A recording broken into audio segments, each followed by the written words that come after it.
Hola, ¿cómo están? Bienvenidos a otro episodio de ¿Por qué crees lo que crees? Y esta entrevista yo creo que tenemos unos 2 años platicando sobre ella, pero ya es hora de que se haga. Que no, placer que me ayudes ustedes, amigo. Paz. Aneta no sabe que llevamos casi una hora conversando con una delicia, como es que esto chisme que todos detrás de cámara, güey. Mira, la verdad es que tengo tantos temas de que hablar con Dios, ni siquiera voy a hacer demasiado preámbulo, voy a entrar directo. Digo, la gente que está familiarizada sabe que este formato es más como para entender, hacer un poco como el mapa mental del invitado. Pero siempre empiezo con preguntas sobre conceptos amplios, que son palabras que la gente tiende a usar mucho, pero sin saber que muchas veces a lo mejor no compartimos el mismo significado. Y creo que una de estas palabras centrales hoy en día es la palabra libertad. Entonces me gustaría saber para ti qué significa la libertad. Híjole, para empezar, creo que es algo que es inasible. Primero es algo que no existe, no es físico, no es un objeto. No, para empezar, es simplemente como un concepto, ¿no? Ahora, el concepto, como todo concepto que no corresponde con un objeto en la realidad, que no es material, es susceptible de ser definido de diferentes maneras según la persona, según el tiempo, según la sociedad, según, o sea, tanto el como geográfico como temporal y social, cultural, bla, bla, bla, bla, bla, se va a definir de maneras distintas, ¿no? Entonces, para empezar, la libertad está muy caro en definirla, ¿no? Segundo, creo que, digo, ya mi personal manera de entenderla, creo que la libertad es la capacidad que tienes de buscar tu paz, tu felicidad, tu estabilidad, o para eso sirve, ¿no? Y que siempre va a venir acotada por un real ley, siempre va a venir acotada por reglas morales o reglas legales o lo que sea. Creo que la libertad lo veo mucho con los mitos fundacionales. Primero no había nada y después hubo un arriba y un abajo. ¿Qué es un arriba y un abajo? Es semántica, cabrón. Hay que poner qué está arriba, qué está abajo, hay que poner un horizonte. ¿Y qué es el horizonte? Es una línea divisoria. Entonces, si no ponemos orden, si no ponemos límites, la mente, y eso pasa con los niños, porque si pues yo tengo hijas, si a los niños no les pones reglas, los niños, su mente se va y tienen miedo. Por eso los niños buscan a los papás severos o a los papás firmes más que severos, porque son los que les dan la seguridad de que hay una regla que siempre va a ser repetitivo, que siempre va a dar lo mismo, porque eso te da paz. El ser humano, su mente no puede vivir en caos. La cultura es la resistencia al caos, ¿no? Entonces, la cultura le empezamos a poner nombre a las cosas porque era caos, el orden. Entonces le empezamos a buscar orden. La libertad siempre se mueve dentro de esos límites, porque si no hay estos límites, no hay libertad.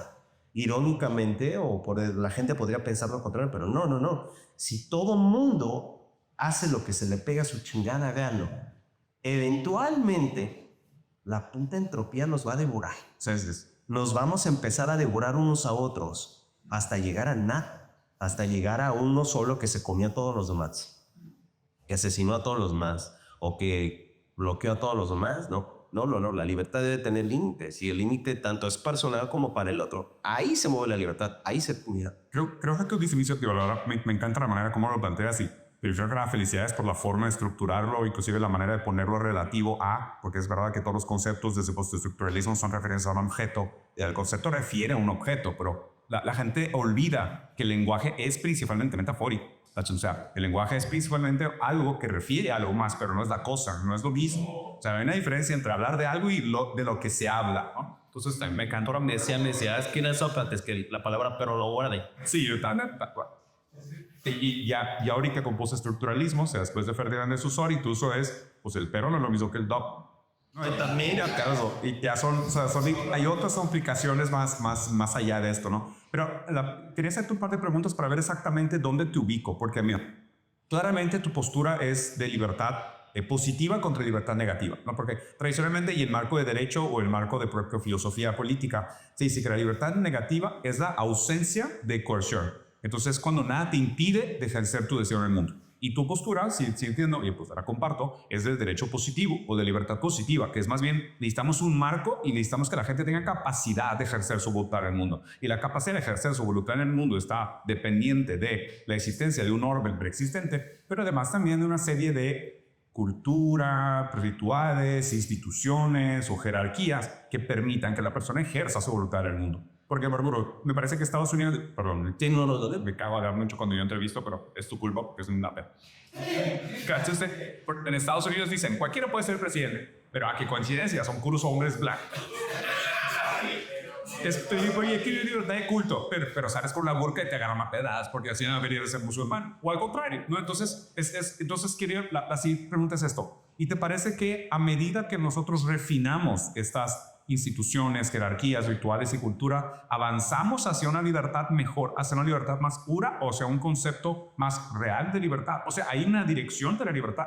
No creo que exista, o sea, yo creo que, como bien decía alguien muy importante, que se me olvida su nombre porque lo más básico son las ideas, decía que el horizonte es una línea imaginaria que mientras más te acercas más se alejan, y entonces, pero precisamente los horizontes son las utopías, siempre van a caminar, ¿no? Entonces creo que la libertad como tal es un concepto que podría ser incluso utópico, porque se va a cumplir, no es la libertad pura. No es una cosa, es una dirección. Es una dirección, absolutamente, ¿no? Entonces, creo que va por ahí, y volviendo un poco al tema o sea, si la libertad fuera una ausencia total de consenso, porque debe haber consenso sí o sí, entonces yo voy a decir que eso se llama entonces yo puedo decir a alguien, el jarajara, yo voy a decir, ¿qué es eso? Que yo sé que es el jarajara, tú te empiezas, no, güey, hay un consenso, pendejo, eso se llama vaso, güey. O sea, y si no hay un consenso, si no estamos entendiendo todos más o menos lo mismo, entonces estamos hablando de idea, güey. Entonces, a mí eso de la libertad, sí, límite, no, güey, estás pendejo, güey, debe haber consenso, güey. O sea, debes entender al otro y a partir del otro consigues la libertad, güey, porque no somos individuos que están solos en el universo, güey. Somos seres colectivos. Somos seres, vivimos en el colectivo. Por eso que cagan estos pinches nuevos gurús de la masculinidad pendeja de güey, tú solo, y los estoicos. No tengo puta idea de qué es el estoicismo para poder los pinches los estoicos a mí me parecen nada más unos tibios pocos huevos, acachones. Que es así, no te quejes, güey. No, quéjate, cabrón, ten huevos, pararte de frente a tu jefe y decir, a ver, pendejo, me vas a subir el sueldo, cabrón. Pero tú solito te va a mandar a los chigatos. Organiza tu todo, que entonces en bola vamos y como, a ver, cabrón, no nos subes cuando no trabajas. Y te das cuenta, entonces lo se va exacto. Pero no, el estoicismo, la nueva masculinidad es el neomacho mexicano. El macho mexicano que creó el PRI de los 70s, 60s. Que es el callado, el que se aguanta, el que no se queja, es el neomacho, es el pinche estoico moderno, que te callas, que no hablas, güey, que te aguanchas, aguantas, güey. Entonces, volviendo al tema de la libertad. Sí. La libertad se construye siempre en comunidad, siempre con los otros y siempre a partir del otro. Hay una máxima en la actuación, güey. La verdad es en el otro. ¿Cómo defino yo mi personaje? Me encanta que digas eso, la verdad, de actuación. Sí, eso se dice en la actuación. Sí, la verdad es en el otro. ¿Y cómo construyo yo mi personaje? A partir de cómo se relaciona con otros, con el entorno, o sea, con los compañeros y consigo mismo. De cómo se relaciona con otros, con el entorno y consigo mismo, defino mi personaje. Por lo tanto, necesito al otro. Necesito el objeto que no lo hice otro hoy.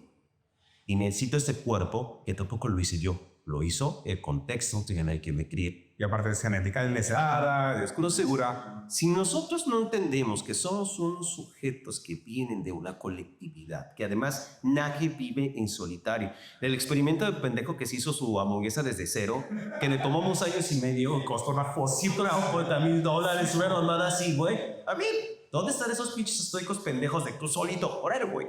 Vete al puto cerro, güey. No sabía todo. A ver si tú muy solito, muy vergas. No, güey. Nos necesitamos. Y a partir del otro y a partir de la comunidad tenemos que construir en consenso qué es la libertad. O sea, tenemos que creer en consenso qué es la justicia.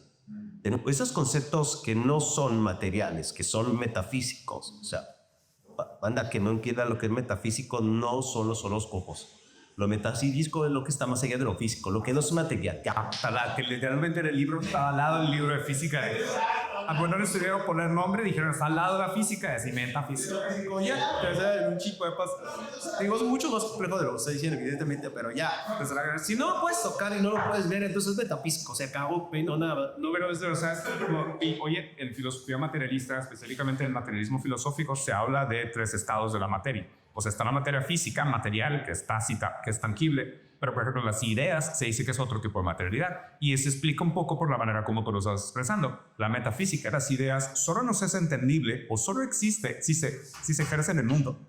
O sea, la trigonometría solo se entendió porque existen los triángulos. Sí, si no lo usan era. Sí, claro, porque tú, por ejemplo, puedes hablar de una criatura fantástica, pero mientras no exista la criatura fantástica, pues es poesía, ¿no? O sea, es imaginación. Y aparte de hablar como siempre, aun cuando hablamos de no le hablamos de mu, pero si no la describes, si no la dibujas, tampoco existe. Claro, porque tiene que pasar la vibración del aire en palabras para ser transmitida como herencia cultural o como sí, total. La sucesión de puntos para según... Ya hoy en día, cuando se habla de metafísica, más bien se habla como otra capa de materialidad. O sea, es una materialidad que describe la fisicalidad. Entonces se hace esa distinción entre lo físico y lo material, pero las palabras son materiales. O sea, la sustancia del verbo es la vibración de Atai. Igual que la sustancia de un cueto, batita y papel. Que eso es lo bonito. Yo una vez leí que el ser humano debería dejar de ser homo sapiens. Decían que la clasificación, tampoco me acuerdo quién fue el que lo propuso, que era alguien muy chingón, que decía que teníamos que ser el homus metaphoricus. Ya. Porque somos metáforas. Sí. O sea, agarras un puño de tierra, lo combinas con fuego y haces vidrio. Digo, wow. Vean, eso es una metáfora, güey. O sea, tú piensas algo en tu cabezota y luego dices, voy a agarrar grasa animal y tierrita, la voy a mezclar y hago pinturas rupestres y estoy haciendo metáfora con mitarícoros. Y una es vibración del aire con una idea en una orden y en una secuencia particular que haga que tú entiendas lo que estoy pensando. Una metáfora, pero de intención es una intención. Entonces, una vez más, volviendo a la libertad, aquí hay un consenso para que podamos hablar el mismo idioma y para mismos conceptos. Bla, bla, bla. Obviamente, si estás en una plática mucho más especializada, pues necesitas un marco referencial mucho más claro, más preciso, bla, bla, bla. Pero en general, yo sí creo que el ser humano y el concepto de libertad y la construcción de sociedades y sobre todo de comunidad, ¿no? Que por ahí hay un concepto bellísimo, no recuerdo el nombre de quien lo hizo una vez más, pero recuerdo que es una amiga mía, Luna Marán, su papá, fue quien propuso el concepto de comunalidad. ¿No? Era el trabajo no desde el comunismo por lo entendemos, sino la comunalidad apelando los usos y costumbres de los pueblos originarios y de cómo se constituye, cómo se construye. Se parece mucho al comunismo, pero no es comunismo, porque además algo que sucede con la izquierda europea es que es muy eurocéntrica y eso les hace un sesgo muy culero. Pero, y acá hablan desde una construcción de comunidades desde otro lado. Obviamente, muy posible comunidades pequeñas, con sus retos para escala. Sí, si ahora 30 millones de cabrones no más, puede ser una visión. 8.4 billones menos todavía. No se van a usar así. Evidentemente, necesitamos otras. Sí, estos pesados. Pero sí creo que tendríamos que empezar a buscar modelos y experimentar con modelos que nos lleven más a un trabajo en el que todos nos entendamos y nos asumamos interdependientes de los otros. Sí, hacer ese reconocimiento que decías, ¿no? De que la libertad incluso depende de un reconocimiento de los otros. Y a mí de verdad me parece que, o sea, tu descripción y la manera en cómo te refieres a libertad parece mucho a la libertad hegeliana, pero materialista. Porque Hegel hablaba mucho de cómo la libertad se regina con el tiempo, pero necesita la resistencia. Y además también la libertad de uno solo se da por el reconocimiento de otro igual de libre. Si el otro no es libre de reconocerme, yo no soy reconocido, porque solo una persona libre puede dar la libertad. Entonces, por eso nosotros encontramos nuestra libertad luchando por la libertad. O sea, es un concepto, o sea, la manera como lo planteaste, me parece pues, en planos en términos más simples, decía Sartre que no puedo amar a alguien que no es libre. Claro, es exactamente. O sea, nadie que no sea libre me puede amar. Y claro, porque tú le dices a tu esposa y es tu esclava. Dile que me amas. Digo, se va a decir, pero sí ganar. No, los compadres que justo venía hablando en la mañana con una amiga de este tema, de los compadres que compran a sus mujeres, ¿no? Así tal orgal como se oye, que mira, mija, usted no vaya a buscarse la vida, tú pongo tu pinche negocito para entretenerte, y ese da mucho en las clases altas. Y nada más me contestas cuando te maqui. ¿Esa mujer lo ama o es dependiente de ¿no? Entonces, no, a ver, vete a buscar la vida y después de que te rompa la madre la vida y que te recuelque la vida, vienes y nos abrazamos y los dos mentamos madres y lloramos y decimos, güey, pues nos tenemos para sostenernos contra la vida, no nada más a mi pareja, también a mis hijas, pero también a mis amigos, pero también a mi amiga que está ahí sentada, ¿no? O sea, entonces estamos reconociéndonos como seres humanos libres, seres humanos que ya lo rompió la batalla carentes, y como carentes necesario del otro, ¿no? Porque si no tengo carencia, Si no reconozco mis... Claro, pero si no les reconoces por dónde empiezas. Entonces, voy a aprovechar exactamente para ir al siguiente concepto. ¿Y para ti qué significa el concepto de amor? el amor, yo creo que el amor, me pasó algo muy raro, hace muchos años me hice un viaje de ONGs. Mira. Hice un viaje, y cuando regresé, caí en una depresión profunda, bien profunda. Digamos que mi cuerpo se reseteó, lenguaje binal, 0 y 1, donde 0 era frío y un profundo miedo, y 1 era calor, y 1 profundo amor. Mira. Amor, pero amor, no amor de... No. Amor solamente podía pensar en mis papás, Mira. que me apapacharan. O sea, entonces pensaba en mis papás que me apapachaban y mi cuerpo se calentaba. Y pensaba en frío, soledad y abandono. Y mi cuerpo se enfriaba. No, o sea, se reseteó. Y se me reseteó. Y la vida, ¿no? Sí. Le damos Cuando entré, lo único que escuché en mi oído fue la super susurro de bienvenido a Shiva. Así estás en Beto. En fin, que cuando el break fue pegar eso, lo fue temporal. Sí. Cierto.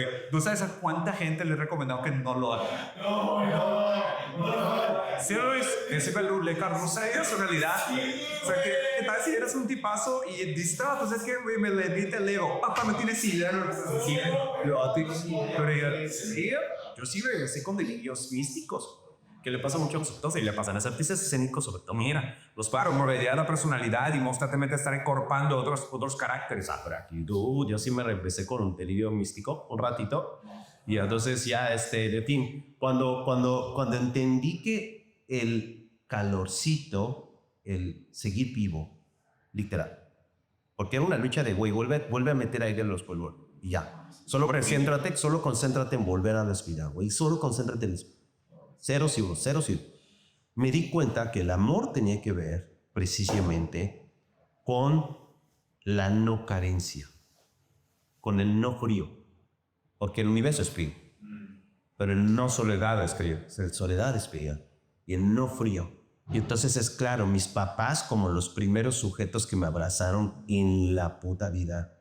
Cuando naces a un lugar frío y horrible. Se paran de ese útero, ¿no? Muy bueno. Y luego, pero llega mamita y te abraza y dice, Todo está perdido. y luego llega papá, bueno, los que no por mi papá no fue por cigarrillos al Oxxo, güey. Si no se puede en eso, somos afortunados. somos afortunados, mi papá no fue por cigarrillos, el güey me puede abrazarte. Y dices, ok, güey, ¿no? Y entonces te das cuenta que entonces el amor no tiene necesariamente, el amor romántico de cara, me parece lo más tóxico que hay. Además, el amor romántico ese de la media naranja y lo das todo por el otro y desde el otro te complementa, eso solamente es para los hijos. El amor romántico es la infantilización de la mujer. En caso de los hombres, yo fuera mujer. Sí. Tendría otra Pues aquí va doncella sometida, ¿no? Pero a mí me enseñaron que yo la tengo que proteger, cuidar y darle todo a una mujer. No, para mí, eso se las hace huicidas. Mis barreras mientras sean niñas, se me aparezca y es otro pedo. Pero bueno, el amor romántico infantiliza y hace tu hijo, hace paternas, sea tu pareja. Pero bueno, en fin, no me refiero a ese amor, me refiero al amor en general. Tiene que ver con calientito, en bola, o gente que te abrace y que te quiere. Y como contraposición a la soledad y a la otra. Bien. Y entonces, para mí ese es el amor, el hace. ¿Has escuchado sobre la paradoja del purpose speed?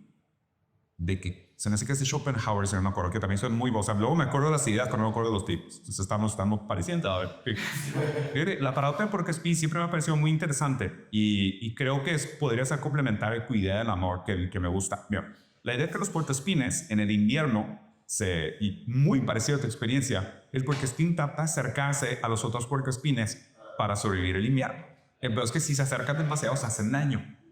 ¿Sabes? Entonces, el puercoespín tiene una paradoja ahí cabrona y Schopenhauer hablaba. Schopenhauer era sartre chica, no sé, bueno, era un amargado que sí suena más a Schopenhauer, ¿sabes? Que tuvo el olvido ubicar ahí. Sí, prueba. Muchos filósofos sacaron terribles. Pero ese güey fue voluntaria antes de viso. No le hablo nada. Sí, no sabía de su cascaro chiquillo, güey. También que no mames, güey. O sea, Se la buscó. pero pinche todos a los. Si hubiera sido latinoamericano, no escribe ni más. Se hubiera dedicado a bailar, se hubiera pasado bomba. O se hubiera pasado bomba. Pero el güey decidió. Es que sobre. Entonces la paradoja del puercoespín, que el puercoespín en el invierno se acerca a los otros puercoespines, pero se pican, si se acercan a los soldados se pican, pero si se alejan demasiado soldados se pueden matar. Entonces la paradoja es, demasiado lejos te mueres frío, demasiado cerca te haces daño. Y el concepto aquí es interesante porque como la familia, y por eso se ve una paradoja tan útil, ¿no? Porque ¿qué pasa con nosotros? Uno quiere afirmar su individualidad en el mundo, y la individualidad del mundo, como tú lo dijiste perfecto con la metáfora del actor, se bordea de la relación del individuo con aquello que lo bordea, porque los conceptos se entienden en los límites que los hacen finitos. Porque tú dices, ¿qué color es este? Todos los colores. Bueno, pues entonces no es nada. Lo que es todo no es nada. Tienen que tener límites para hacer algo finito. El individuo trabaja de una forma similar, se bordea con sus límites, se va encontrando. Hasta aquí el bebé, de hecho, pasa por esta etapa, el estadio del espejo, según Lacan, donde se reconoce a sí mismo y dice, la madre, yo termino aquí mi piel. Entonces, esa es mi mamá. Puedo estar pegado con ella, pero ya puedo regresar al útero. O sea, no puedo regresar a ser uno mismo con ella. Entonces, en esta paradoja de puercoespín, o sea, ¿cómo es tu...? O sea, y quiero tratar de construir sobre tu concepto del amor, porque me parece muy interesante decir, claro, hay una complementariedad, pero lo puede caer en materialismo. ¿Sabes? Hay un cuidado, pero lo puede caer en una absorción. O sea, ¿dónde está para ti ese punto fino? O sea, ¿cómo se expresa el amor entre el respeto a la individualidad del otro y al mismo tiempo el reconocimiento de la necesidad del otro? El límite que me pone el otro. Ya, o sea, o como en esa negociación constante. Hay que tener la responsabilidad, güey, de ponerle límite al otro. También. O sea, tú tienes que ponerle límite al otro, güey, y el otro tiene la responsabilidad de escucharlo. O sea, oye, la batata dice aquí no, o te voy a decir, o sea, se nos conoce. Sí, mi hija, la mayor, tiene 12 años. Igual que el mío, sí, lo fríos, y ahorita ya con ella puedo negociar. De niña no, de niña se, güey, te lo tragas y te tragas. Pero y me vas nada, te comes. ¿Por qué? Porque todavía no tienes todos los conocimientos o el criterio para decidir si te va a hacer bien o no. Yo lo tengo que hacer, pero soy el adulto. Ya. ¿No? Y amar también es eso, amar es eso, bro. Pero ya ahora que ya está más grande, que ya tiene 12 años, que ya puede tomar ciertas decisiones, que ya puede articular mejor ciertos conceptos y de expresarlos. Y eso sí, desde niña siempre le enseñé, desde bebé, es así de, ¿te duele? Sí, bueno, di papá, me duele. Y esto se llama, y le pongo un libro que se llama El Emocionario. ¿Qué posehorario? El Emocionario, que es un diccionario de emociones. Que a veces dice, por ejemplo, ¿qué es la frustración? La frustración es cuando quieres algo y no lo puedes tener. Simple, diré eso. Obviamente podemos hacer libros acerca de eso, pero no lo sé. Es muy claro para los niños. Entonces, decíamos, para tardar un lenguaje, hay que tener estas convenciones de los conceptos, aquí en una computadora. Y mínima. Y entonces mi niña aprendió a decirme, papá, esto que me dijiste me lastimó. Oye, papá, esto que dijiste me hizo sentir que tú te interesa más esto que yo. Entonces ya me lo dice. Y como me lo dice y sé qué chingado le pasa, porque no es así de, pues, ¿qué tienes? Nada. No. Mi hija sí te dice que ti. Y te lo hula. Pero voy a hacer otro paréntesis. Voy a aprovechar esto para hacer un clip sobre cómo se llevó el papá usando a Terence Ward de eje. Les voy a explicar específicamente por qué, según la teoría. Se dice que uno de los trabajos principales de la función paterna es incluir al hijo o la hija en el orden simbólico. Porque antes de que el papá haga ese corte de incluir al hijo o a la hija en el orden simbólico, los niños tienen una cosa que se llama lenguaje pregramatical, que pasa mucho cuando tú dices de que el bebé llora y la mamá dice tiene hambre. O sea, como que la mamá pudiera entender un lenguaje pregramatical que es regurgitado, gritos, llantos, berrinches, y el papá es el que se carga de que no, berrinche no, dime qué estás pensando. Porque cuando el papá obliga al hijo, y eso es un trabajo, pues, o sea, eso es un trabajo del padre, porque la madre tiene más ese vínculo todavía más como biológico, porque la madre desde el principio tiene casi como esta primacía del instinto hacia las necesidades del bebé, lo cual es fundamental para la formación del sistema inmune. O sea, no es una desmeditación para nada, pero ¿cuál es el papel del padre fundamentalmente? Inserir al hijo en el orden simbólico. Y para inserir al hijo en el orden simbólico, la verdad, te felicito. Y al sordo, o sea, o sea, aparte me gusta mucho porque ahorita yo estoy escribiendo cartas para mis hijos y Qué bonito. sí, la verdad sí, o sea, como que quiero hacer algo de que para ellos, ¿sabes? Y estoy escribiendo cartas para Luca, para mi hijo más chico, sobre todo porque él es raro, porque él me conoce como creador de contenido, como un pensador, pero yo soy su papá, entonces yo quiero hacer cosas para él. Y creo que hay algo muy bonito en que esos mismos aprendizajes que yo tengo como padre, yo también, pues también se puede compartir, porque la figura paterna es una figura muy ausente.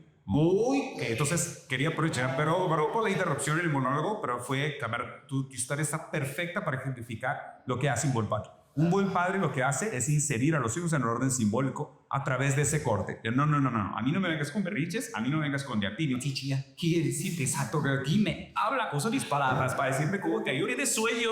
No. Me pasó con la chiquita hace 2 días que estaba 15 años, 4. De repente empezó a llorar así quiero, ¿qué me dijo? Préstame tu celular. Porque quería ver algo. Le dije, te voy a prestar el celular, pero tienes que ver una caricatura completa. No quiero que estés viendo clips. Y porque la nada está piqui, igual que el pinche clip. Igual que platicamos, te jode la que las personas. Tienes que ver una caricatura completa, por favor. Y me vas a decir de qué se pató. No, bien, mamá. Que la niña pues actuada. Así de, pues quiero ver a mi mamá entonces. Pues a llegar y dije, ya tiene sueño. Y dije, tiene sueño. Oye, también le adivinas a la niña. Pero hay sin necesidad de decirle a la nena de, güey, no, a mí explica. Porque yo también le dije a la grande, a ver, hija, los hombres somos rápidos. Ayúdanos. A nosotros no nos dices claramente, tengo hambre. Hay gran posibilidad de la cagamos. Sí. No gran posibilidad, no. Güey, o sea, yo en mi experiencia personal, en el 99.9% de los casos, cuando no me dicen que tienen, azul, lo peor. O sea, así ve, ¿estamos bien? Sí, estamos bien. Chico, gusta toda la madre, también, güey. Verga, ¿quién es? Happy, güey, ¿por qué? Y no demos paz con las mujeres. O sea, los hombres, todo el mundo no nos... venimos de una época en México donde no se habla. No se habla de fútbol, de religión, ni de política. No, nos despolitizan totalmente, bro. El estoico del poder. Totalmente. O sea, el individuo está... porque la política es pensarse colectivamente. Del despolitizan. Sí. No puedes dialogar y cuando dialogas te emputas y te agarras a vergazos. Polarización. Entonces, como la gente no dialoga, perdimos la capacidad de hablar y de articular lo que sentimos, pero también perdimos la capacidad de escuchar. Entonces, ¿qué pasa? Cuando tu pareja te dice qué chingados tiene, tú no le escuchas, a decir, ya chinga tu madre, tú no dices nada. Sí, claro. Entonces, ¿qué está sucediendo? Que hombres como mujeres, a lo largo de nuestra formación, los que pudimos decir que sentíamos, que nuestros papás sabían, güey, ya, güey, estás chiquito, eso pasa, no pasa, o sea, descalifican tus emociones, o de plano no te pelan, y dejas de decirlo. Entonces, creo que hay una pésima formación emocional de México. Sí, sin duda. Tiene que ver desde el prismo. O sea, sí está involucrado la política con nuestras actitudes. O sea, tú me conoces, yo soy un cabrón que a mí ese tema no se me escapa. ¿qué chingados somos tan malos padres, güey? Sí tiene que ver con políticas y sociales y implementadas en México. Condiciones materiales. Güey, si las condiciones materiales están jodidas, las relaciones interpersonales se vuelven jodidas. O sea, ¿qué pasa? El macho mexicano callado, aguantador, que dice, güey, pero yo aguanté. Y entonces se mide la habilidad en la capacidad de sufrimiento, de tolerancia al sufrimiento, con sus estoicos modernos. Y fíjate, ¿leíste el veredicto de la soledad? O por eso, te cagó. Porque fíjate que ahí te va. Yo lo acabo de leer hace poco porque organicé un club de lectura y lo sugirieron en el club de... Normalmente yo hacía las sugerencias de los libros y alguien lo sugirió y dijo, bueno, dale, vamos a hablar. Y sinceramente, ahí concuerdo contigo que hay muchas cosas sumamente criticables que aparte el autor también, pues, ni sería. Yo creo que el güey hizo de su trauma familiar, No, güey. Sí, trauma nacional, sí. O sea, su trauma familiar, güey. Pero ellos son los que expulsaron de España. El capítulo de la Malinche y la relación de la idea de la Malinche con el hombre mexicano guachón es muy similar a lo que estás explicando total. O sea, ahí se me hace que sí hay algo retratable de decir, ¿Por qué esa cultura al agachismo? ¿Okay? Y ahora quiero platicar un poquito como migrando, haciendo este salto hacia el tema de la política, que es el siguiente asunto que quería preguntarte, Ternos. Es el concepto de meritocracia, que me parece un concepto profundamente tóxico y además peligroso y además sumamente relevante. O sea, es relevante en el peor de los sentidos porque es muy hablado. O sea, es un concepto que es ideología en el sentido más. La gente no sabe que creen en, pero creen. O sea, yo diría, la gran mayoría de la gente no sabe que cree en la meritocracia, pero cree en la meritocracia. Ahora, danos un poquito de tu explicación de, o sea, cómo es tu relación con el concepto de meritocracia y tu crítica a hacer. Pues primero yo me conmoví con el concepto de la meritocracia toda mi vida, ¿no? Ya. Y es cagado porque cuando yo sí sentía esto de pitch jodidos, pitch pobres no se esfuerzan, mi papá sí me chugó por eso, a pesar de que era obrero, ahora es ingeniero, esas ideas que yo tenía. Creí en la meritocracia y esas eran mis ideas. Cuando desmonto la idea de la meritocracia, me cuestiono, empiezo a entender que yo pertenezco a una clase social, que debo de tener conciencia de clase y sobre todo debo de tener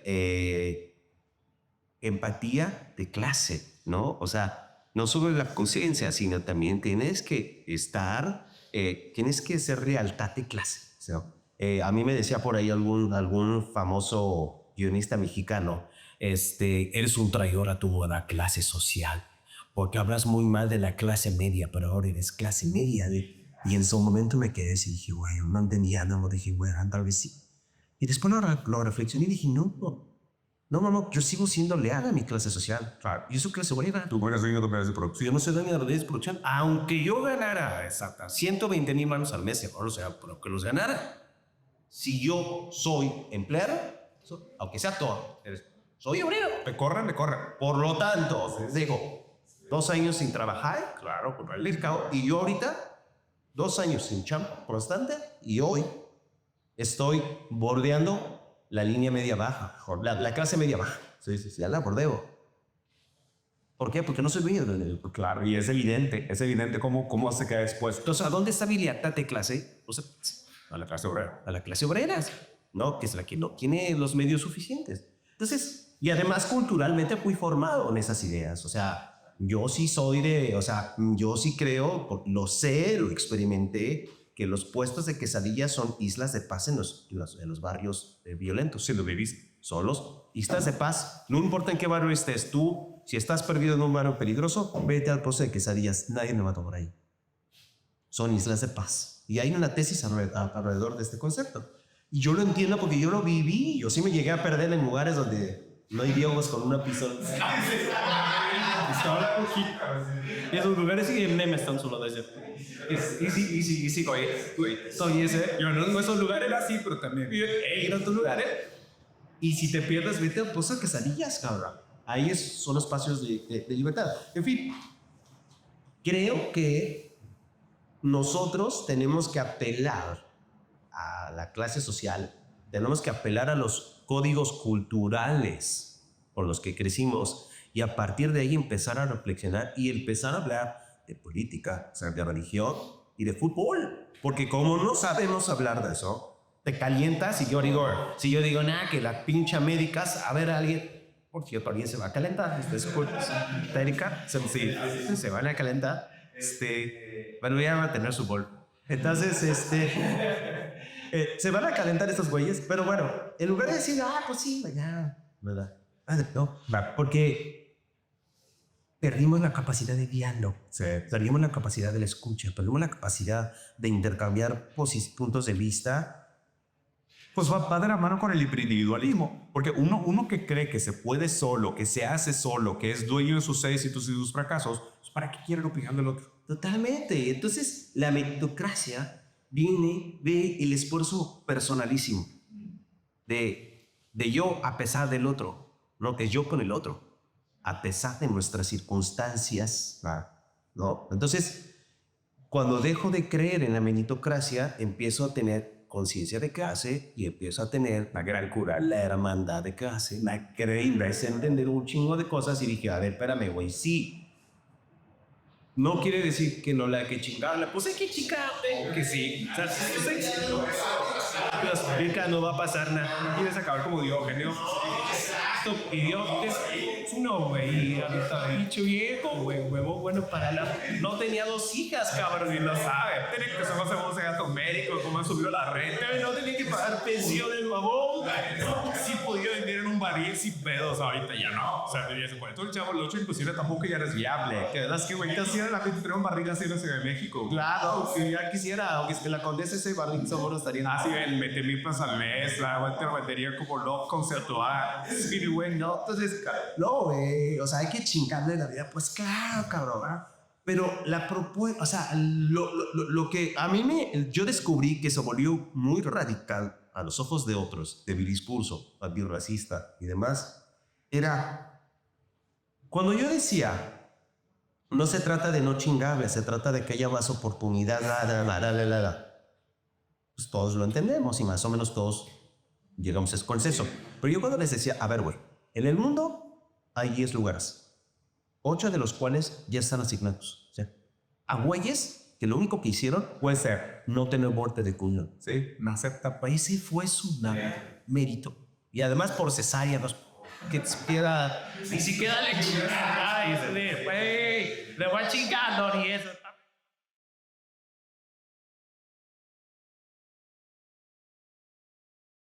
O sea, no más tuvieron que no tener muerte de cuna. Ese es su mérito. No que es que no sepan un chingo. La mayoría sabe mucho y todo. Pero es que también son condiciones estructurales. O sea, el haber accedido a universidad, haber accedido a una escuela, tener tiempo para hacer el luz en tu cuarto, no tener un piso de tierra. Mira, lo que yo le decía a muchos compañeros, güey, yo descubrí quién era Vicente Leñero hasta que estaba en la carrera, en la UNAM. Hasta ese momento descubrí quién era Vicente Leñero. He hablado con actores que Vicente Leñero se levantaba pedo en su sala. O sea, ellos bajaban para ir a la escuela y Vicente Leñero estaba pedo en la sala. O sea, su relación con la cultura es otra, güey. Entonces, esos 8 lugares ya están dados solo por nacimiento. Y los 2 lugares que quedan, no lo tenemos que pelear 20 cabrones. Cuchillo en la mesa y el que sobre el que quiere. Sí, squeaky. Entonces te empiezas a agarrar a codazos y eso es lo que no es justo. Y eso es de lo que yo hablaba. No se trata de no chingarle, claro que le tengo que chingar, pero ¿por qué tengo que pasar encima de 20 cabrones para tomar un lugar? Sí, hay 10 lugares. Hay 10 lugares. Pero 8 ya están asignados, con güeyes que no tienen ningún puto mérito. Entonces la meritocracia sí funciona, sí, para los jodidos, cabrón.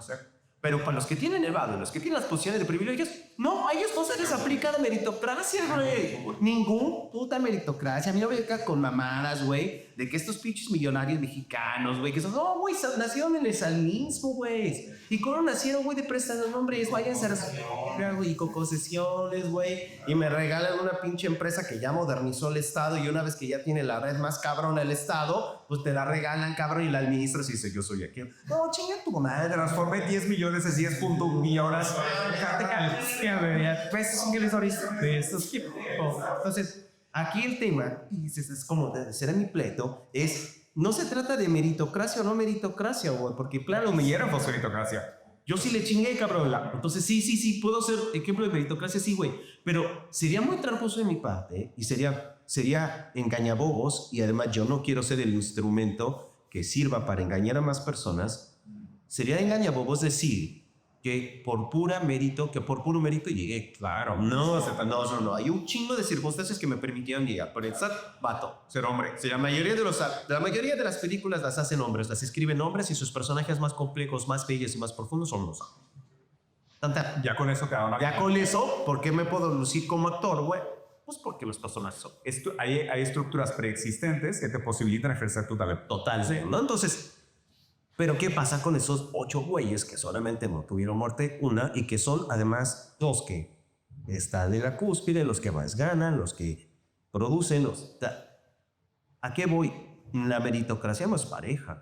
Además. Si vamos a hacer mérito, o sea, vamos a entrar en temas meritocráticos, quita diferencias, entrémosle, güey. Va, chingue su madre, vamos a competir, pago. Entonces, fulanito de tal, se cambia el apellido, se va a España y con un seudónimo en un país donde su papá, su mamá, no tiene de poder y de influencia en los contactos, arman acá. Sí, bueno, exacto. A ver, sí, con otro nombre, de mesero, man. Aparte. De mesero, ¿no? Sí, y aparte, o sea, No, espérame. Y eso aplica en todo. Sí. Aparte también, digo, es que es raro. Yo soy sincero, o sea, te preguntaba casi de manera retórica, porque a mí, la neta, de corazón, güey, me da una hueva hablar de estos temas. Ay, sí. Ya, güey, o sea, es que cada vez escucho cada bobada, porque dice la gente, las creencias de la gente me producen hasta malestar. Pues dice el meme, ¿no? De creencias de la gente pendeja. Sí, que güey, son creencias y son tan prolíferas. O sea, de verdad, es un tema que me da gusto que tengamos esta conversación, me da gusto escuchar tu convicción, la clareza con la que puedes platicar sobre el tema. Y de verdad, ¿ya sabes cuál es mi frustración?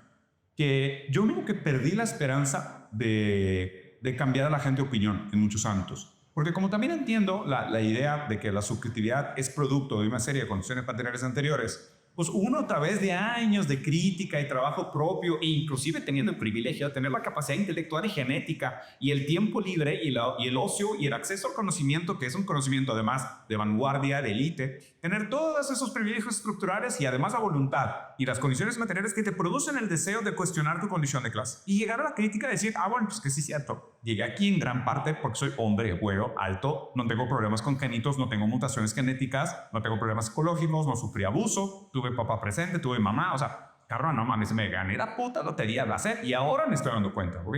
Pero la verdad es que, sinceramente me parece que para la mayoría de las personas hacer ese proceso es contraproducente, es doloroso. Inclusive es lo que te decían, lo que te decía el guionista que te dijo, cabrón, pareces traidor de clase. Porque parece como que si en el momento que la empiezas a hacer bien en la vida, es como si firmaras un contrato con el diablo de, bueno, estás en el club de los que saben, ahora cállate el hocico. Soy peor, güey. Sí. Ojalá fuera solamente cállate. Ojalá. No, esa, voltea y escúpele eso. Claro, amplifica el discurso, que valida nuestro lugar, que valida. Y es así de, si Ana María no puede hacer eso, porque hacerle eso es hacérmelo a mí, Denise. Sí, claro. Es hacerle al niño que yo fui.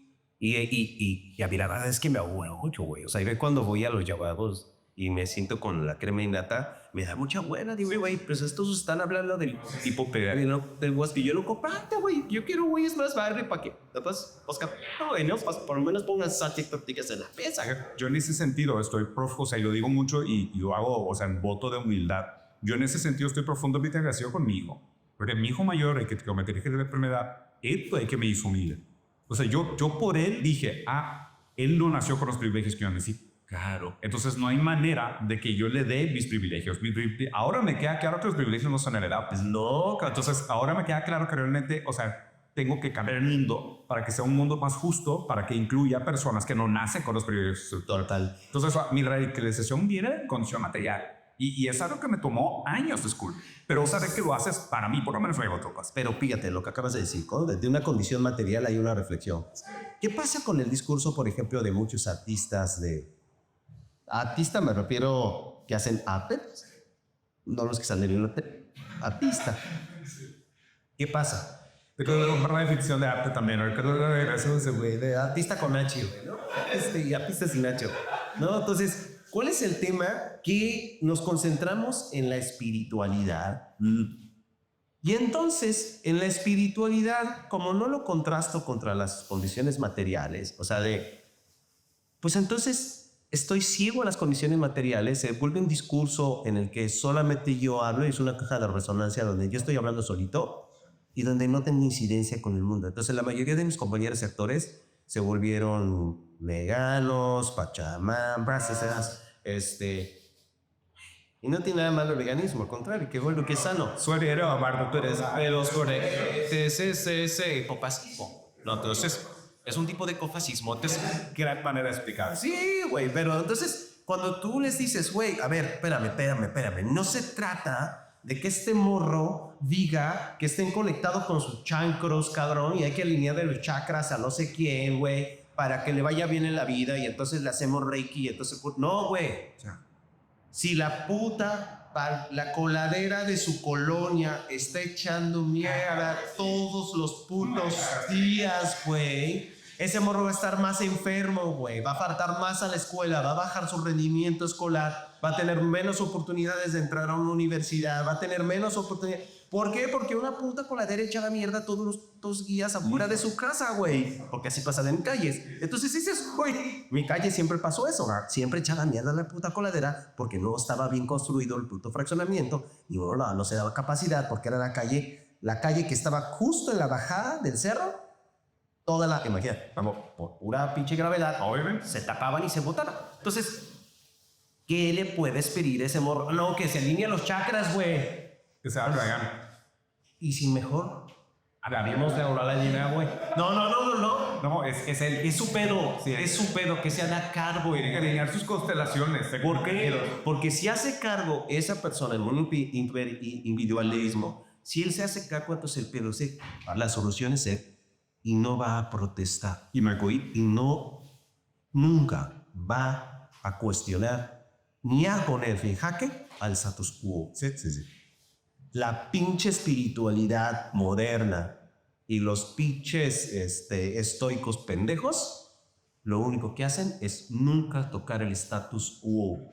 Sirven no solamente para no tocar el status quo, sirve para reafirmar el status quo. Por eso la moderna espiritualidad de línea de los chakras, güey, y las pendejadas del hombre firme y estoico y las mujeres de alto valor, que es otra pendejada, esas pendejadas lo único que hacen es mantener el status quo. Y la gente me parece muy cagado, perdón, me parece muy cagado. La banda se siente súper revolucionaria, súper abierta. Y lo digo por los de mí, que yo sé, y por los artistas con H, que exponen zona majo, demás. Que y se sienten bien pinches a la revolución. Es contestatarios y hay una pinche palabrita que ahorita se me olvida, un pinche conceptito de moda, disruptivos y dices, ok, güey, ¿estás cuestionando el status quo? ¿Qué es el status quo? O sea, el status quo es como la señora de las quesadillas que vende en la calle. Lo digo porque ya me pasó. Sí, me imagino. Mira, eso Sí, güey. te voy a poner en palabras. No los vas a poder cambiar. Sí, a ver, Por lo que decías. Sí. No los puedes cambiar. Difícilmente los vas a cambiar. ¿Por qué?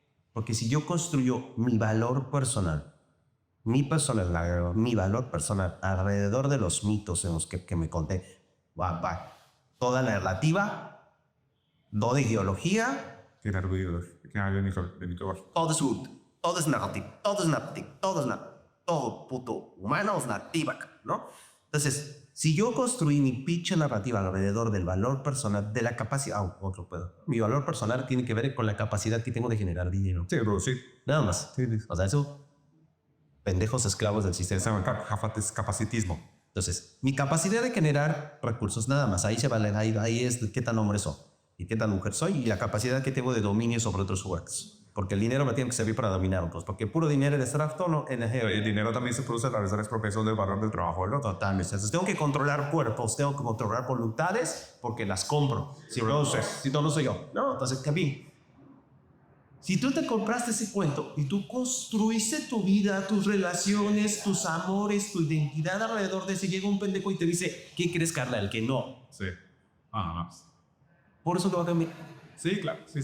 Fíjate, primero lo quiero poner en palabras del Althusser decía, el papel de la ideología es perpetuar las bases materiales que la producen. Es a su vez por dicho. O sea, no, para el contrario, tu ejemplo está mucho mejor que la frase, porque la frase luego a mí me dicen, soy mamado que uso otras palabras complicadas que la gente me entiende. O sea, yo lo que batallo es lo que tú fácilmente haces. O sea, tú fácilmente lo pones en ejemplos de, hay una colera con caca, el niño no va a aprender nada y por eso no va a tener oportunidades de trabajo y clase baja. Listo, las condiciones materiales producen las infraestructuras ideológicas. Listo. Y luego el otro es lo que dijiste, ¿no? Muchos de esos actores son víctimas de sus condiciones materiales, pero también no saben que la ideología que ellos reproducen lo que hace es reproducir esas mismas bases materiales. Entonces, claro, ellos están perpetuando el status quo, porque como decía Althusser, el rol de la ideología es perpetuar la base material que la produce.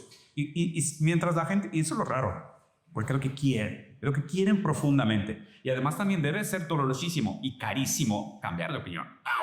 Carísimo de amables, güey. Porque de amables. se te cierran puertas y se te va patrocinadores. Ajá, güey. Somos más sexy.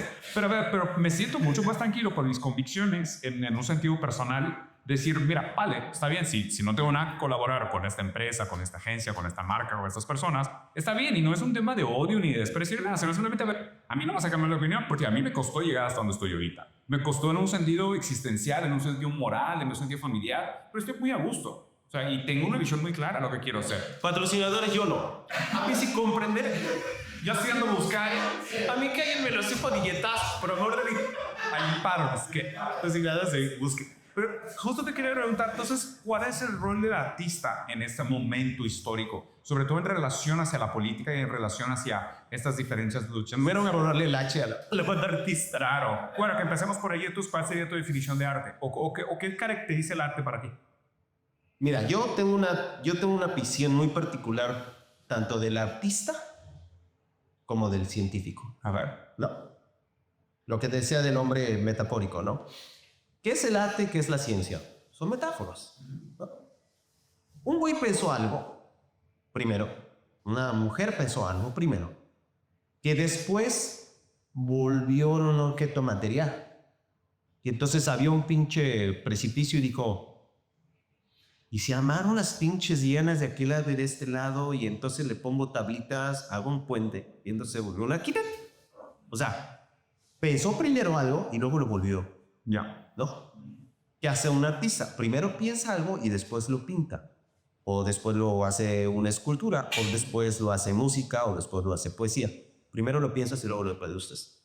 Ese proceso mental de pensar algo y luego volverlo un objeto material, que además es útil, ya sea útil como un vaso que es para tomar, O una bomba nuclear. o una bomba nuclear, o es útil como una partitura de una canción tan bonita que nos va a conmover y que nos va a hacer llorar, o una película que nos va a hacer sentir bonita, no importa, tiene un fin, ya sea estético o práctico, emotivo, lo que sea, no importa. Primero lo piensas y luego lo construyes. Ese proceso solo lo hace el ser humano. A ese nivel de sofisticación, no quieres que otros animales no lo hagan, pero ese nivel de sofisticación solo el ser humano. Ya. ¿No? Hablamos que el artista es la representación perfecta de lo que nos hace humanos. De esa capacidad metafórica. El arte es la representación perfecta de lo que nos hace humanos. El arte es una respuesta, junto con la religión. Yo no creo que los medios de producción crean la religión. Yo creo que es la religión la que creó los medios de producción. Y Topekli, o no sé qué chingados, este templo que encontraron en no sé si es en Turquía o en el Líbano, que es el más antiguo de la humanidad, bueno, aproximadamente 40,000 años. Primera de cazadores y recolectores hicieron este templo y a partir de construir este templo empezaron a ser sedentarios. O sea, fue al revés, ¿no? Pero bueno, ¿qué es la religión? ¿Qué es la cultura? ¿Y qué es el arte? Que es solamente una expresión de la cultura. La respuesta a la interrogante más grande del ser humano, que es el miedo a morir. ¿Qué hay del otro lado? El miedo a morirse y la necesidad de la trascendencia. Trascender. El forero contra el no ser. Porque además, ¿qué es la escritura? Es la transmisión de ideas que se hacía de manera oral, directa. Entonces yo te paso mi experiencia personal y una vez que dejo de hablar, que eso desaparece y lo que quedó en ti, queda en ti. Pero si yo lo escribo, trasciendo el tiempo y el espacio. No necesito estar aquí, puedo estar a 400 kilómetros, mirar mis ideas. Y en 5,000 años trascendimos el tiempo y el espacio. El arte trasciende el espacio, el tiempo y el espacio. Es compartir experiencias, conocimientos, sensibilidades, maneras de entender y de ver el mundo. Uy, qué grata. La resistencia a la finitud de la vida, Ese va. la resistencia al caos, es el arte. Que un artista no tenga discurso, que un artista no cree en nada, hasta que no tenga discurso. Claro, le quita el... Primero nada más. O sea, ayer hablaba con una amiga, me parece tan triste los reencuentros de los grupos que en la adolescencia la pegaron y luego en un reencuentro. Porque con todo el respeto que merecen los reencuentros y qué bueno que existen porque hay un tema de nostalgia y se gana dinero y lo que tú quieras, pero que tú como artista, tu discurso sea la canción pegajosa que escribiste a los 17 años. Y que cuando ya tienes 50 años sales y que a los 50 años tu discurso siga siendo güey. Te tanta, ¿no? ¿Qué pasó? De los 15 a los 50 años, ¿qué te pasó? ¿O qué no te pasó, güey? Que a los 50 años sigues teniendo el mismo discurso, güey. El arte tiene que estarse cuestionando la puta vida, güey. El ser humano en general. Y cuestionarse la vida tiene que cuestionarse el amor, tiene que cuestionarse la política, la justicia, todo. O sea, El artista que no tiene una posición política ideológica está jodido, cabrón. O sea, lo que dice, ¿no?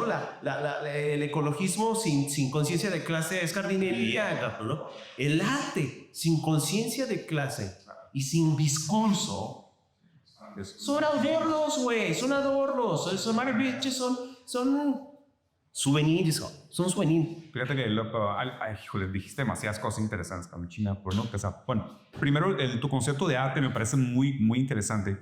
No sé si has leído, hay un autor, no recuerdo dónde, en Nicaragua, algo así, que hace un análisis de los hormigueros y comparando el trabajo de las hormigas con, por ejemplo, Gaudí, o de, oye, una catedral, ¿no? Y tú comparas el tamaño de una hormiga con los mayores hormigueros de África y dices a su puta madre, que son unas... o sea, sería equivalente a un edificio de 7,000 pisos. Sí, Estamos hablando en Dubái. no están ni cerca, o sea, no tenemos ni los materiales, o sea, nos es inconcebible hacer la arquitectura que hacen las hormigas en África. Y lo hace él, y lo hace como una crítica a la distinción entre cultura y natura, porque esa es una división antropológica que arrastramos de Europa. Europa hizo la distinción entre cultura y natura, y lo hizo para dejar a los negros fuera. Entonces decía, los negros no tienen cultura, por lo tanto no son malos. Y eso justifica la esclavitud. O sea, durante muchísimo tiempo esa división ontológica entre cultura y natura hace esa distinción. Pero luego también, obviamente, hay muchos contraargumentos de decir, no, pero claro, pero el humano es el único que tiene esa capacidad, no solo de metáforas, sino de construir sobre el error. O sea, el humano se equivoca un chingo y en su error hay mucha creación. Exacto, porque por lo que decías, ¿no? Y como la metáfora nunca es exactamente aquello a lo que se refiere, nuestra historia es una historia de malas interpretaciones, ¿no? Pero la cultura, la sociedad nos da la oportunidad de cometer errores. Que la naturaleza es un error, papá. Y vean, pero son errores en la naturaleza, porque se mueren, ¿no? Así, ya ver cómo está Bambi, ¿no? Para que esté agarrado el cuello de un tigre. Entonces, ese concepto de arte se me hace muy chido, se me hace interesante reflexionar contra el concepto de natura, contra cultura, esa visión ontológica, pero también el proceso de cómo la metáfora nos permite construir sobre nuestros errores y el humano tiene esa capacidad de compasión, que la verdad es que no se observa de tantas especies, que es una característica que también permite, por ejemplo, enterrar a nuestros muertos, cuidar a nuestros enfermos, cuidar a nuestros débiles. Hay muchas cosas de esa como empatía humana que también son características que nos hacen muy, muy importantes. Y hoy hablabas del papel de la política y me encantó la manera que hiciste esta distinción del compromiso, no solo el compromiso con el cambio, que estoy de acuerdo contigo. Mohamed Ali decía, si una persona llega a los 50 con las mismas ideas que tenía a los 30, desperdició 20 años. Así, o sea, casi que uno tiene compromiso con cambiar de opinión, con actualizar sus conceptos, con volverse a razonador. Y con esto te... Por eso me parece el error andar revisando los tweets de hace 20 años. Claro, güey. Es como que, güey, no, es más, Foucault decía, o sea, y a Foucault lo cancelaron. O sea, Foucault, el filósofo cancelado de los 70s. A Foucault en una entrevista le dijeron de que, oye, pero es que tú dijiste esto. Y Foucault dijo, ¿tú crees que leo tanto para no cambiar de opinión? Siri, ¿quién me crees, güey? O sea, al chile, vergüenza me daría de dar defender las posturas que tenía hace 20 años. O sea, ¿qué tipo es? Todavía tenía pelo. Güey.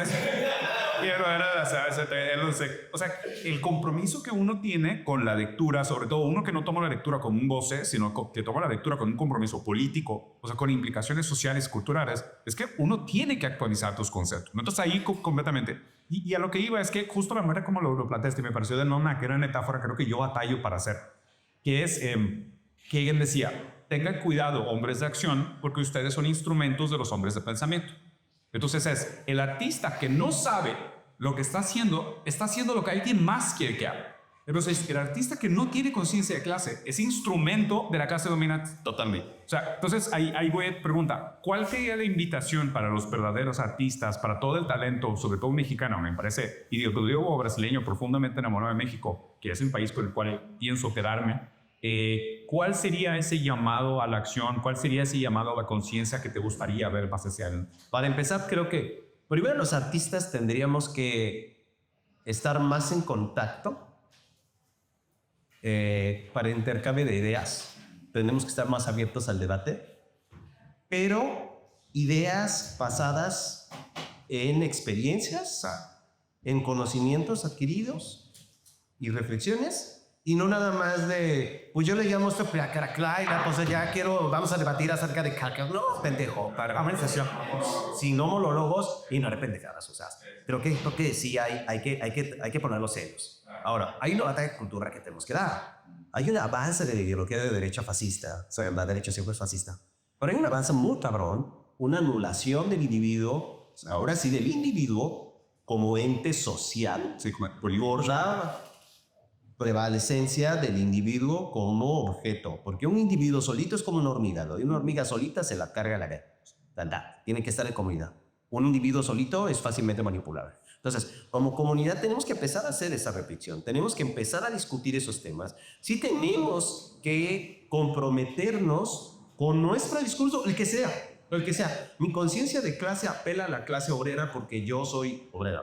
Pero hay artistas que no tienen la clase obrera, bueno, a lo mejor vienen de otro lado, pues aunque sea su pinche clase social, no importa. Pero debe de haber un puto discurso y debe de haber un compromiso total al discurso, el que sea. Como sea. Oye, mi discurso, yo personalmente como actor, mi discurso como actor siempre es el hombre común.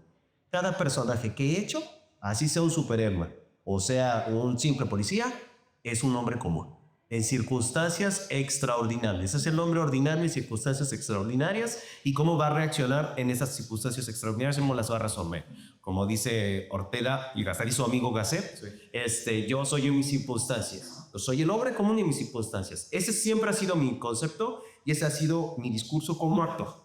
Ahora, como ente social, ente creativo y demás, bueno, tengo muchos más para discursos y muchos más vericuetos y voy para aquí, voy para allá y cambio de opinión y a veces reflexiono una cosa y regreso y otras no, en fin. Pero creo que los artistas, sobre todo los jóvenes, tienen que empezar a cuestionarse y tienen que comprometerse. Tienen que comprometerse con la vida. Ahora, no se trata de que sean suicidas kamikazes, porque los pueden cancelar los años, amigos. Sí. Sino, el tema es que uno vaya y que se comprometa para el discurso, que genere redes de apoyo y empezar a hablar. Por ahí me llegó una amiga, me pasó una cita muy bonita de un colectivo ecuatoriano, me acordé y les digo, que decía, los ricos tienen artistas para sus fiestas, los pobres tienen artistas para la lucha social. Exacto. Tenemos que estar en la lucha social, la batalla cultural, porque el fascismo, el avance del fascismo, en buena medida es responsabilidad de los artistas que no hicimos nada, que no dijimos nada y que los pasamos así. Güey, yo no opino, yo de política no, güey, yo ni de izquierda ni de derecha, güey, es que yo, o sea, de derecha, entonces no opinas, no, tú no eres artista. Entonces solamente eres un güey que pinta paredes, claro. Es una madre. Entonces solamente eres un güey que baila bonito, güey. Eres un bailador, no un bailarín, mamón. O sea, no estás haciendo nada, güey. Sí. No, fíjate que ahí es Walter Benjamin totalmente. Y digo, esta es la frase que prácticamente tengo en todas mis redes sociales, que es el trabajo del fascismo es estetizar la política, disfrazar la política con estética. El trabajo del crítico, del revolucionario, es politizar la estética. Absoluto. Eso es Walter Benjamin. O sea, Walter Benjamin, y es de mis filósofos favoritos, Walter Benjamin, judío, perseguido, sufrió, se escapó del nazismo, inclusive. O sea, Walter Benjamin decía, el trabajo del revolucionario, sobre todo el artista, es politizar la estética. ¿Por qué? Porque el antirrevolucionario, el que perpetúa status quo, estetiza la política. Absolutamente. La esconde, ¿no? De que, güey, no me has dado dinero. Bueno, pero mira qué bonita fundación y mira qué bonito el show, el espectáculo en medio de esta laptop. Güey, estás disfrazando un puto crimen político. Bueno, después estetizar la política. Nosotros tenemos que hacer lo contrario. Ahí es la ética. ¿Cuál es la política de este? Que tenemos que ser despiadados en nuestras críticas, tenemos que ser despiadados en nuestro quehacer. Tenemos que tener estas posturas ideológicas y sostenerlas y defenderlas a pesar de. Sí. ¿Por qué? Porque si no, híjole, pasa lo que está pasando ahorita en México. La batalla cultural que se está dando contra las derechas, y no me refiero a partidos políticos, es otro pedo. Porque posturas ideológicas. Sí, porque incluso en el partido gobernante hay mucha de derecha, ¿no? Entonces, no. ¿Qué está pasando? ¿Quiénes están dando la batalla cultural? Los periodistas y los creadores de contenido. Y cagado, los memeros, güey. Sí. Los memeros están dando la batalla cultural. Los artistas no estamos haciendo nada. Están comiendo la condesa. Estamos comiendo a la condesa, buscando nuestros eticines, con el respeto que también lo busco. Ojalá no. No hay fuera. No. No hay. Pero, ¿para hacer qué? Sí. Güey, voy a hablar de una chava que vive en la calle de la Condesa o de no sé qué. Yo voy a hablar de un güey que es de barrio, que, güey, es super barrio. ¿De tal, güey? ¿De eso vas a hablar? No vas a hablar de la condición humana. No me vas a hablar de la libertad y cómo un sistema fascista hay o contra de la libertad. ¿Qué es la libertad para un fascista contra un izquierdista? ¿Qué es la, o sea, no me vas a hablar de eso? No vamos a hacer reflexiones ideológicas, porque el arte es ideología. Sí, claro. Si no hay ideología y si no tenemos una postura y no la defendemos como artistas, no estamos haciendo ni madre. Hay un periodista que a mí me casi nunca lo que te tocó, porque yo creo que este güey hace un trabajo maravilloso entre periodismo y arte, Fabricio Mejía Madrid. Vete a la verga cómo escribe, ¿no? O sea, te puede hablar del tema más político con una poética. Hay un libro, tiene un podcast ahorita el güey que se llama Crónicas del Neoliberalismo, de un libro que escribió. Y tú vas escuchando el podcast, está en Sin embargo, lo puedes ir escuchando, no mames cómo te va llevando la narración y te está hablando de un momento político muy particular, que es el pre y salinismo, las élites culturales, es el viaje de estos miembros de la élite cultural desde Echeverría hasta pasando por Sabines, creo, y la Cedillo, ¿no? Y cómo crear toda esa estructura que nos ayuda a perpetuarse el Liberal, es una crítica neoliberal, al neoliberalismo y al artista neoliberal. Entonces dices, güey, es un periodista. Digo, Franchi no se equivocó, no. Eran los periodistas los que iban a dar la batalla cultural. No, los memeros están dando la batalla cultural. Los creadores de contenido están dando la batalla cultural. ¿Y los artistas para cuándo, Carles? ¿Cuándo verás lo vamos a hacer? Pues no sé la teoría, ¿no? La de Chomsky, la de la manufactura del consentimiento. No. Dijo, te la recomiendo mucho. Creo que te vendría muy bien. Hay un libro tal vez que se llama Manufactura del Consentimiento, que es de Noam Chomsky, que habla de la complicidad de los medios con la perpetuación de las estructuras de poder. Y creo que ahí justo como que se mandiza muchos de los temas que estás hablando de pues, la responsabilidad que tienen, pero también dónde están todos los límites y los cabos atados. Que era un poco lo que creo que me lo platicamos antes del podcast. Que es extraño que hay ciertos tipos de crítica, inclusive son bien vistas, pero se nota luego, cuando te pasas la raya del tipo de crítica, inmediatamente se enciende una percepción. O sea, es cuello, ¿no? Porque es como que, mientras hagas pornografía de sufrimiento, perfecto, de iglesia, se dice, pues me encanta hablar de los pobres y no, pero ayudarlos, ¿no? La verdad. Sí, espérate.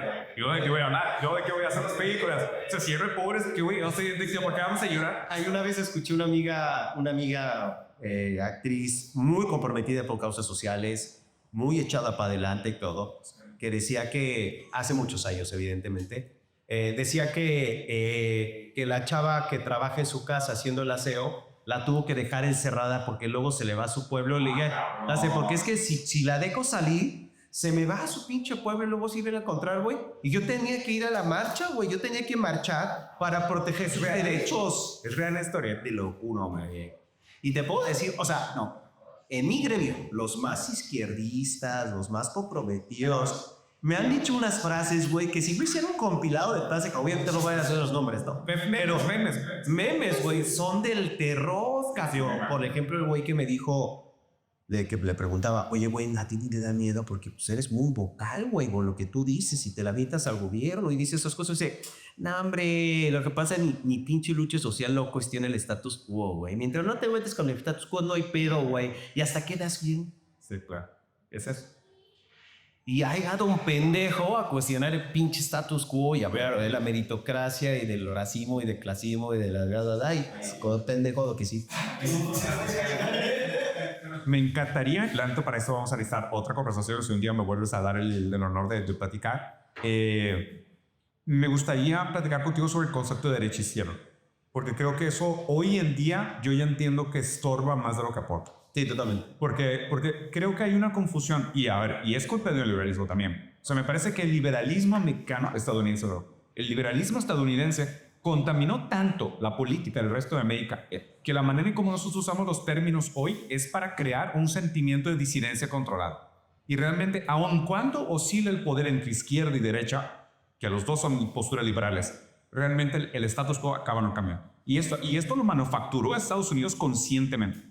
Y creo que parte de nosotros, de una descolonización del pensamiento, también viene de una superación dialéctica de esos términos. Absolutamente. Pero ahorita lo tomo sobre a mi mano. Concuerdo con la urgencia. Y el término fascismo estoy de acuerdo en combatirlo. Eso sí, la terapia. Sí, por cierto, yo soy la solución de la izquierda. Eso es mi único punto. No, y lo dijiste. Yo estoy de acuerdo. Mientras no inventemos una herramienta mejor que el martillo, tendremos que seguir usando martillos. Pero Martín Laos funciona muy bien. Bueno, con eso me retiro. Y entonces, te lo pido otra cámara, te agradezco muy por la plática. Pues a todos, la verdad es que un placer estar acá. Se dieron cuenta que podríamos haber platicado horas. Seguramente, si quieres, va a haber una segunda parte. Dejen por aquí abajo tus comentarios. ¿Qué tema les pareció interesante? ¿Qué más les gustaría que platicáramos en una segunda intervención con el gran Jonas Huerta? Carolina Pesado, muchas gracias. Gracias. Nos vemos.